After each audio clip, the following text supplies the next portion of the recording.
नमस्कार। आप देख रहे हैं लोक बंधु चैनल।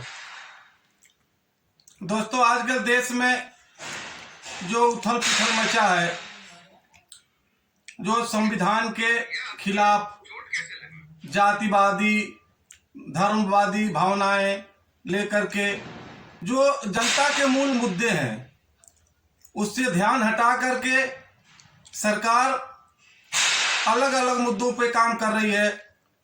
अडानी का मुद्दा चल रहा था, उससे भी ध्यान हटा के दूसरा मुद्दा आया। संसद में संविधान पे बहस हुआ, उसमें भी आप लोगों ने देखा। और आजकल तो इतना हमारे जो पुराने नेता हैं उनको गाली देने का चलन, उनको अपशब्द बोलने का चलन, उनको अपमानित करने का चलन चल रहा है। ये कितना दुर्भाग्यपूर्ण है। पटेल को आगे करके नेहरू को अपमानित करो, बाबा साहब को अपमानित करो, गांधी को अपमानित करो, जबकि हमारे भारत के संविधान में जो मूल कर्तव्य लिखा गया है, 11 मूल कर्तव्य हैं, इसमें से मैं आपको 1 या 2 बताऊंगा। उस भावना को हमारे नेता नहीं पारित कर रहे हैं, न उसको मान रहे हैं।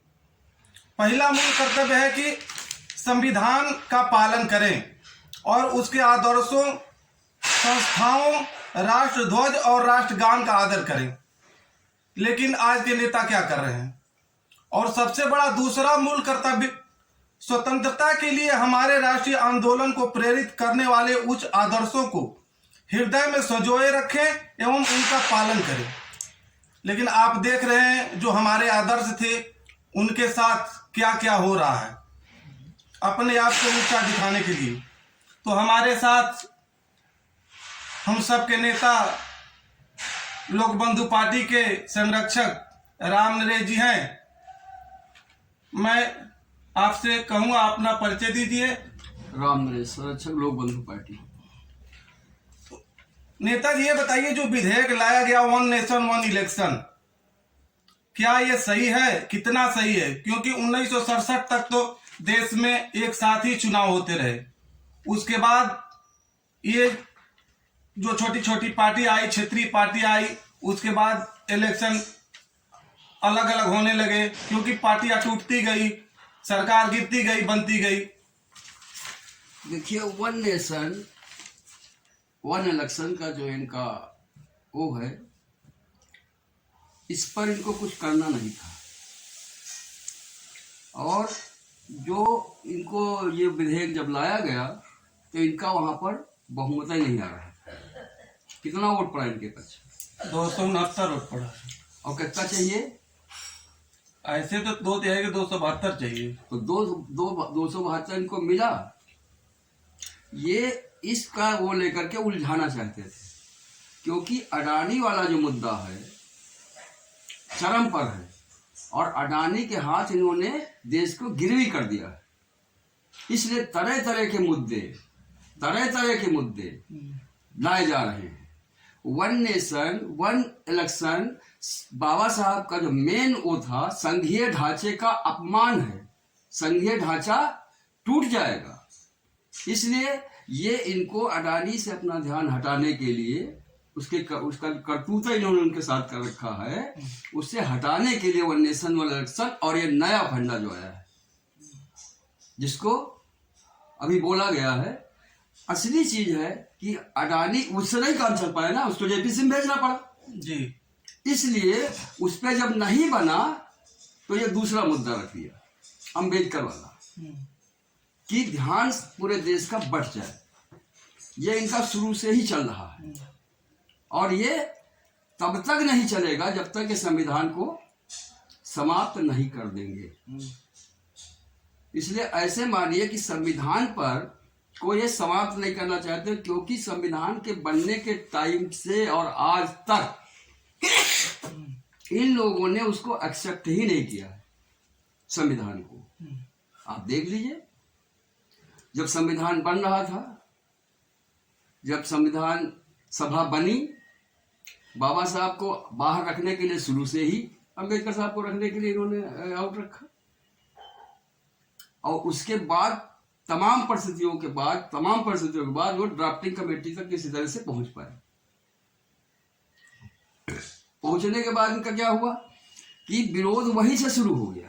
जिस विचारधारा के लिए आज ये बात कर रहे हैं, जो अमित शाह साहब बोले हैं आज, उसको आप क्या समझ रहे हो? हल्का फुल्का चीज है क्या? वो इनकी जो मेन पीठ है, जिसको हम सावरकर कहते हैं या जिनको हम आरएसएस कहते हैं, इन लोगों की जो मिली हुई पूरी साजिश है, उस साजिश का हिस्सा है। और ये अमित शाह जी ने नहीं बोला है, ये पूरी सावरकर की और उनकी जो आरएसएस की थीम है वहां से उनको भेजी गई है, क्योंकि अब ताकत में आ गए हैं पूरी तरह से। इसलिए यह संविधान पर एक और हमला है। क्यों? क्योंकि जो उसके बगल में दे रहे हैं, जो बोल रहे हैं ये मनुस्मृति आ गया उसमें। अभी तक संविधान वर्सेस मनुस्मृति नहीं आया था, लेकिन आ गया बहस में ना। हाँ, आ गया। और जब बहस में आ गया है तो अब एक विकल्प तैयार हो गया है। बाबा साहब क्या चाहते थे? संविधान सभा क्या चाहती थी?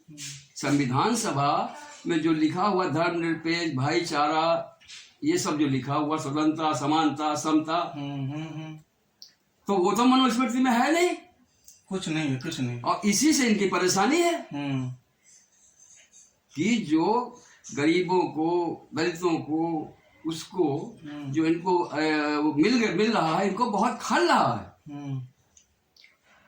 अंबेडकर साहब पर सीधा हमला क्यों हुआ कि अंबेडकर साहब का क्रेज बढ़ गया पूरे देश में। ये क्रेज बढ़ गया कि उनके बगैर लोग रह नहीं रहे। संविधान के बगैर तो नहीं बच सकते हो। संविधान की ड्राफ्टिंग कमेटी में वो हैं, तो उनको आप जो है इग्नोर नहीं कर पाओ।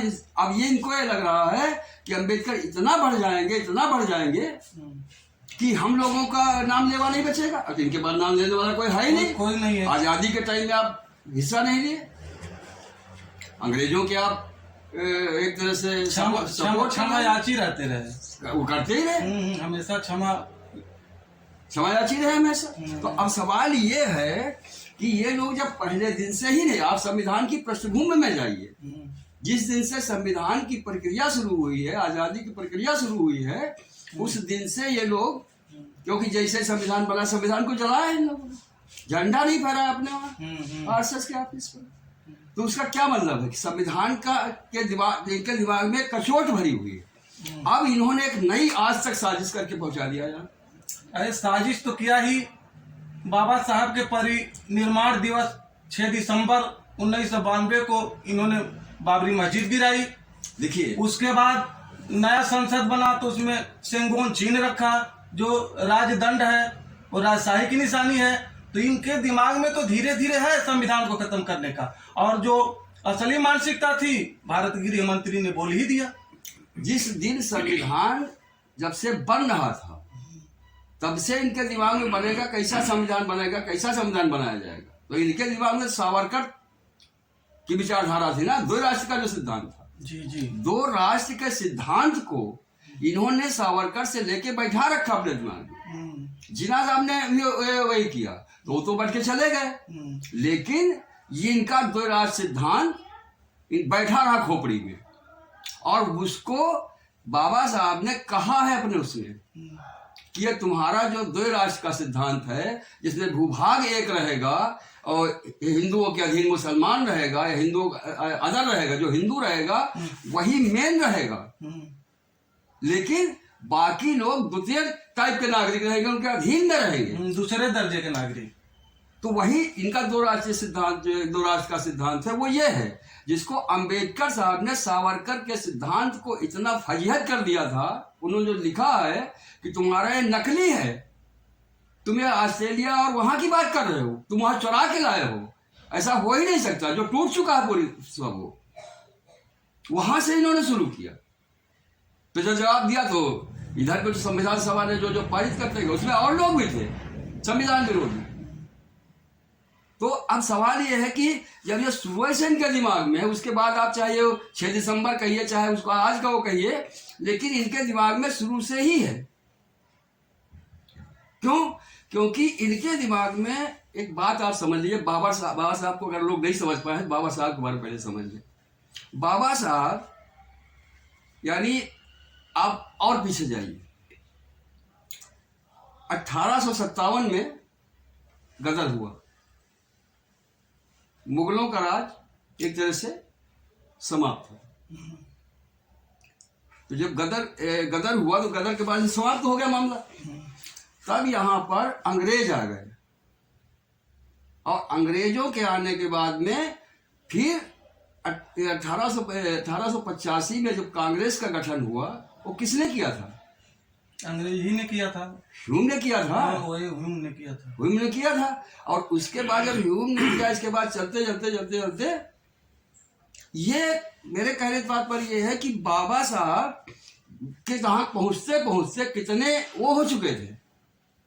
और ये लोग सब लोग जिनकी जो आज हिंदू राष्ट्र की बात कर रहे हैं, यहाँ पर मुगलों का शासन रहा, यहाँ पर अंग्रेजों का शासन रहा, गुलामों का शासन रहा, यहाँ पर खिलजी का शासन रहा। इसके पहले और चले जाइए, डच आए, हुड़ आए, गुर्जर आए, बहुत सारे लोग आए, इनको कोई आपत्ति नहीं थी। क्यों? क्योंकि वो लोग अपना शासन करने के लिए, कोई आया, कोई लूटने ले आया, कुछ कर रहा है, इनकी समाज व्यवस्था पर कोई हमला नहीं किया।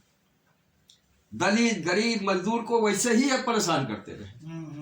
जब अंबेडकर साहब का उदय हुआ, जब अंबेडकर साहब यहाँ पे आए, तो उन्होंने ये स्थिति बचपन से ही देख रखी थी कि दलितों की क्या व्यवस्था कर रखी गई है। कहीं वो बांधो, उनके साथ भी घटनाएं घटी थी। उससे लेकर के जब अंबेडकर साहब, जब उस समय के लोग जब बाहर पढ़ने गए, संविधान पढ़ेगा कोई सोचता ही नहीं था, जबकि दुनिया में संविधान तो पहले ही बन चुके थे। जी संविधान तो इसके पहले बन चुके थे। जो 1935 से में ही हम लोगों में आया कि भाई यहाँ से फ्रांस के संविधान से ये ले लो, वहाँ संविधान ब्रिटेन से ये लेना, संसदीय व्यवस्था वहां से लेना, मूलाधिकार वहां लिया।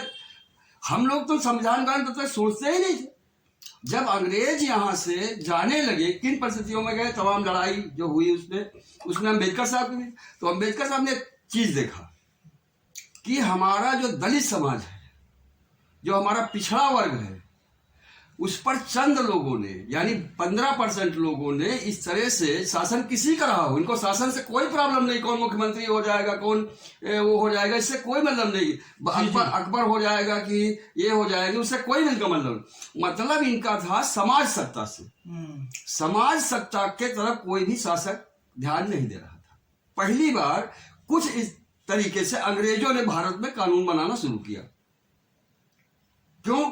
क्योंकि ईस्ट इंडिया कंपनी जब आई भारत में, तो ईस्ट इंडिया कंपनी का राज लंबे समय तक रहा। इसके बाद फिर रानी का शासन आया, महारानी का शासन आया, क्योंकि ईस्ट इंडिया कंपनी भी यहाँ लोगों को पर अत्याचार कर रही थी, अपने हिसाब से कानूनों का वो कर करके यहाँ वो कर रही थी। तब महारानी जब आई, महारानी की बात तो शासन यानी आजादी की लड़ाई का और मामला बढ़ गया। क्योंकि तब तक लोग 1885 से और 1500 के आसपास, 80 से और 1500 के आसपास 2015 तक आते